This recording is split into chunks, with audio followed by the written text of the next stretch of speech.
आप सबको नमस्कार। जय मसीह की। जीवित परमेश्वर आपको बहुत आशीष दे। क्या आप परमेश्वर को जानते हैं? जब मैं ये सवाल लोगों से करता हूँ तो लोग कहते हैं हाँ सब एक ही हैं, और आप किसी को भी मानिए लेकिन परमेश्वर को ही मानते हैं। मैं आपको प्रियो बता दूँ, सब एक नहीं है, एक परमेश्वर है जिसने सारी सृष्टि की रचना की, और वो आपसे बेहद प्रेम करता है। उसके प्रेम को जब हम देखते हैं तो उसका प्रेम यूहन्ना की किताब 3 अध्याय से 16 वचन में मालूम होता है कि परमेश्वर बेहद प्रेम करता है। उसके वचन 3 अध्याय उसके 16 वचन में लिखा गया है, क्योंकि परमेश्वर ने जगत से ऐसा प्रेम रखा कि उसने अपना इकलौता पुत्र दे दिया, ताकि जो कोई उस पर विश्वास करे वह नष्ट न हो परंतु अनंत जीवन पाए। यहाँ पर हम परमेश्वर के प्रेम को जान पाते हैं, परमेश्वर के लोगों, कि यीशु मसीह ही हमारे और परमेश्वर के बीच में मध्यस्थता है। वो हमारा रिश्ता परमेश्वर से जोड़ता है, और जब तक हम यीशु को नहीं समझ सकते तब तक हम परमेश्वर को कभी समझ नहीं पाएंगे। हम यहाँ पर पढ़ते हैं, लिखा है, आज हमारे समाज में लोग यीशु को किस नज़र से देखते हैं। लोगों को लगता है ये धर्म बनाने के लिए आए, ये एक अच्छे गुरु हैं, ये पीर हैं, ये पैगंबर हैं, है ना, ये विदेशी भगवान हैं और वगैरह वगैरह। ये लोगों की सोच है। और आपको बता दूं, यीशु ना तो कोई धर्म की स्थापना करने आए, यीशु ना तो कोई पीर है ना पैगंबर है, वो परमेश्वर के बेटे हैं, और वो इस संसार के अंदर आए हैं तो उनका एक उद्देश्य है। और वो उद्देश्य जब हम परमेश्वर का वचन पढ़ते हैं, परमेश्वर के लोगों, यूहन्ना की पुस्तक उसका पहला अध्याय उसके 29 वचन में हम लोग इस बात को पढ़ते हैं, लिखा है, दूसरे दिन उसने यीशु को अपनी ओर आते देखकर कहा, देखो यह है परमेश्वर का मेमना है जो जगत के पाप उठा ले जाता है। परमेश्वर के लोगों, यहाँ पर कहा गया है, परमेश्वर के एक चेला है, वो कहता है देखो ये परमेश्वर का मेमना है जो जगत के पापों को उठा ले जाता है। ईसाई धर्म के नहीं बोल रहा है, क्रिश्चियनों के नहीं बोल रहा है, वो कहता है ऑल ओवर वर्ल्ड, जगत, सारे संसार के वो पापों को उठा लेता है। लेकिन जब वो आपके पापों को उठाएगा, जब आप उसे जानते होंगे। जब तक आप उसे जानते ही नहीं हैं तब तक वो आपको, आपके प्रेम, आप उसके प्रेम को कैसे जान पाएंगे। वो आपसे प्यार करता है और वो इस संसार के अंदर इसीलिए आया। आज ये घटना है, यही घटना उस समय में भी थी। लोग उस समय में भी यीशु को अलग अलग नज़र से देख रहे थे।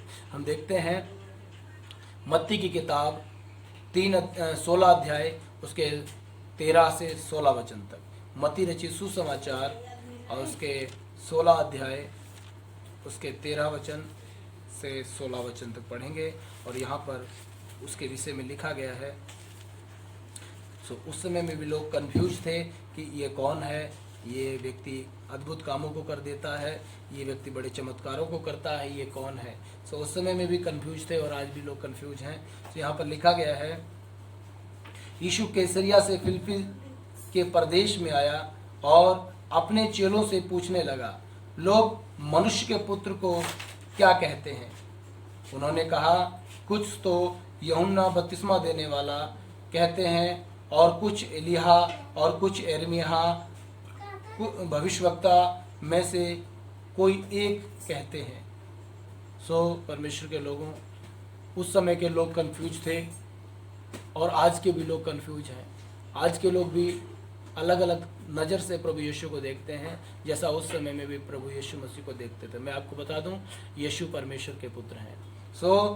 जब यीशु मसीह ने अपने चेलों से पूछा, तुम बताओ, तुम मेरे बारे में क्या कहते हो, तो एक पतरस जो प्रभु यीशु का चेला था, उसने कहा, तू ईश्वर का पुत्र, जीवित परमेश्वर का पुत्र मसीह है। उसने अच्छी पहचान की और उससे प्रभु यीशु ने कहा, तू धन्य है, तू आशीषित हो। आज भी मौका है कि हम उस जीवित परमेश्वर को जानें। यीशु कोई देशी और विदेशी नहीं है, यीशु परमेश्वर है। तो फिर आज आप यीशु को किस नज़र से देखते हैं? आपकी आज देखने का नज़रिया क्या है? यीशु को आप गुरु, पीर, पैगंबर, भविष्यवक्ता, विदेशी भगवान, ईसाई धर्म या अलग अलग प्रकार से देखते हैं? मैं आपको बता दूं, हम भी उसे नहीं जानते थे, लेकिन उसने अपने आप को हम पर प्रकट किया। लेकिन जब आप उसके करीब आएंगे, जब आप उसको जानेंगे, तब परमेश्वर का पुत्र यीशु आपके जीवन में कार्य करेगा। पुत्र के बिना हम परमेश्वर को कभी जान ही नहीं सकते, कभी हम पिता के पास नहीं पहुंच सकते। ये यीशु मसीह का दावा है। यूहन्ना की किताब 14 अध्याय उसके 6 और 7 वचन में हम पढ़ते हैं तो इस बात को हम देखते हैं। तो यहाँ पर लिखा गया है यूहन्ना की किताब 14 अध्याय उसके 6 और 7 वचन में, यीशु ने उससे कहा, मार्ग और सत्य और जीवन मैं ही हूँ, बिना मेरे द्वारा कोई पिता के पास नहीं पहुंच सकता। यदि तुमने मुझे जाना होता तो मेरे पिता को भी जानते और अब उसे जानते हो और उसे देखा भी है। प्रभु यीशु मसीह कह रहे हैं कि अगर मार्ग मैं हूँ, सत्य मैं हूँ, जीवन मैं हूँ, मेरे बिना तुम पिता के पास नहीं पहुँच सकते, क्योंकि पिता ही ने मुझे भेजा है। उस स्वर्गीय पिता परमेश्वर ने मुझे इस संसार के अंदर भेजा है। सो उसके पास अथॉरिटी है, अधिकार है कि वो आपके पापों को क्षमा कर दे। वो इस संसार के अंदर इसीलिए आया कि हमारे सबके पापों को क्षमा कर दे। और वचन बताता है कि उसके बिना हम परमेश्वर को नहीं पहचान पाएंगे। अगर हम यीशु को जानते हैं तो हम परमेश्वर को भी जानते हैं। यीशु को देखा है, वो कहता है, तो पिता को देखा है, क्योंकि वो कहते हैं अपने वचन में, पिता मुझ में रहता है और मैं पिता में रहता हूँ। सो आज आप अपने देखने का नज़रिया चेंज कर दीजिए।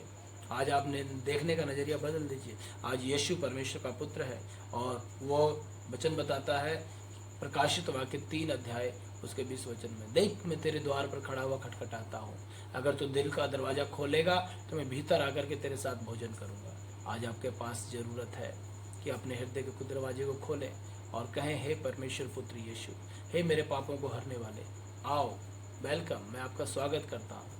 और आप जब स्वागत करेंगे तो एक अजीब उपस्थिति, एक अद्भुत उपस्थिति आपके जीवन के अंदर आ जाएगी।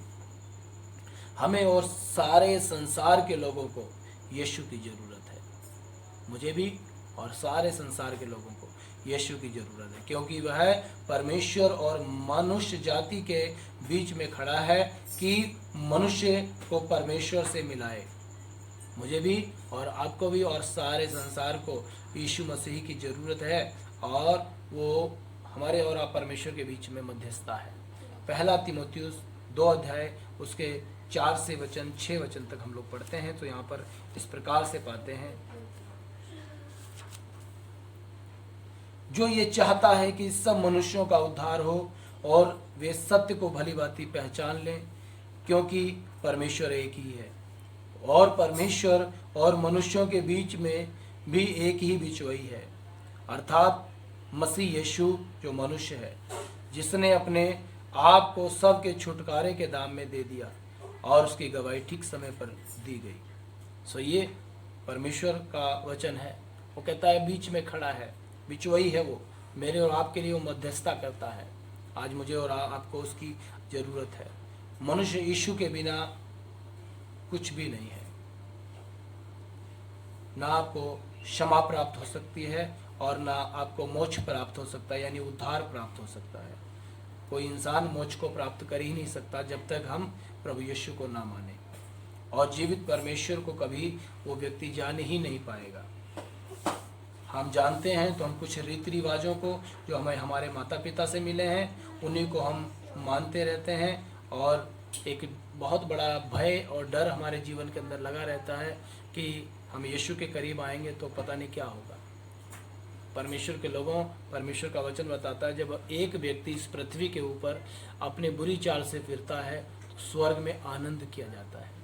यदि आप परमेश्वर के लिए अपने हृदय को खोलेंगे तो स्वर्ग में आनंद होगा आपके लिए, और स्वर्गदूत फरिश्ते आनंद मनाएंगे और आप परमेश्वर की बड़ी उपस्थिति को अपने जीवन में देखने पाएंगे। सो यीशु मसीह को देखने का नज़रिया बदलें।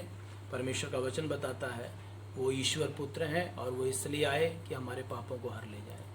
आज अपने नज़रिए को बदल दें। आपको प्रभु आशीष दे। जय मसीह की।